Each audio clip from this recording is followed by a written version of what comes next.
आम्ही अंधभक्त राहू तर शाहू फुले आंबेडकरांचे राहू, आम्ही अंधभक्त राहू तर महामानव डॉक्टर बाबासाहेब आंबेडकरांचे राहू. नमस्कार, तुमच्या सर्वांचं स्वागत करतोय आपल्या चॅनलवर. मित्रांनो, सध्या आदित्य ठाकरे यांचा एक व्हिडिओ व्हायरल होत आहे, ज्या व्हिडिओमध्ये त्यांनी अतिशय मोठं वक्तव्य केलंय. त्या ठिकाणी बोलत असताना ते थेट म्हणाले आहे, मी सुद्धा अंधभक्त आहे आणि मी देखील अंधभक्त आहे, परंतु कुणाचा काय हे त्यांनी त्या ठिकाणी स्पष्ट केलंय.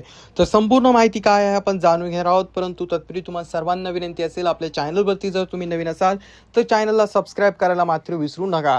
तर मित्रांनो, आजकाल काही ट्रेंड आला, काही लोक जे आहेत मोदीचे अंधभक्त बनलेले आहेत. मोदी जे म्हणतील जे करतील ते त्यांच्यासाठी योग्य असतं किंवा योग्य दिशा असते. परंतु मित्रांनो, त्या उलट आता शिवसेना पक्षाचे युवा नेते असणारे आदित्य ठाकरे यांनी थेट त्या ठिकाणी बोलत असताना एका कार्यक्रमामध्ये बोलले की मी देखील अंधभक्त आहे, परंतु मी भारतीय संविधानाचा अंधभक्त आहे, मी देखील अंधभक्त आहे, परंतु मी या ठिकाणी डॉक्टर बाबासाहेब आंबेडकरांचा अंधभक्त आहे. डॉक्टर बाबासाहेब आंबेडकर यांनी आम्हा सर्वांना न्याय दिला. आमच्या सर्वांसाठी जे काही दारं आहेत किंवा जे काही आहे ते सर्व फक्त डॉक्टर बाबासाहेब आंबेडकरांनीच खुले केलेत. अशा प्रकारचं वक्तव्य करत त्या ठिकाणी आदित्य ठाकरे यांनी खूप मोठं असं वक्तव्य केलंय. तर चला पाहूया ते नेमकं काय म्हणालेत. परंतु तत्पूर्वी पुन्हा एकदा विनंती असेल, चॅनलवरती नवीन असाल तर चॅनलला नक्कीच सबस्क्राईब करा.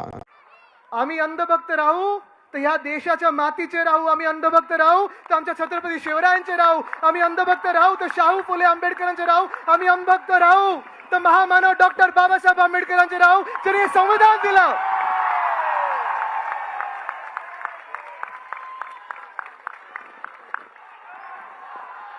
पण भाजप समोर वाकणार नाही, झुकणार नाही. कापला तरी चालेल आम्हाला, पण आम्ही भाजपचे गुलाम होणार नाही.